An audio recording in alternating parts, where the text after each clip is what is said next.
వల్ల నీ పొరుగు వారిని ప్రేమించు. నిన్ను వల్ల నీ పొరుగు వారిని నువ్వు ప్రేమించాలి.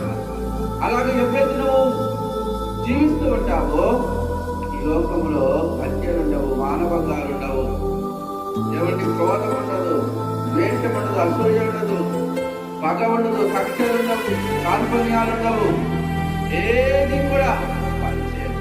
అక్కడైతే ఈ యొక్క జైల్స్ ఉండవు, అలాగే హాస్పిటల్స్ కూడా ఉండవు. ఎందుకంటే మనుషులు ఇవన్నీ ఉంచుకున్నప్పుడే వీటితోటి మనిషికి అవసరపడి ఉంటుంది. కాబట్టి మన జీవితంలో ఏది ఉత్తమమో, ఏది మంచిదో, ఏది చెడో దేవుడు మనకు తెలిసి ఇచ్చినాడు కనుక మనము దేవుని చూడాలి. అందుకనే బంగారు జీవితానికి విలువైనటువంటి స్తోత్రాలు మనము చేసుకోవాలి.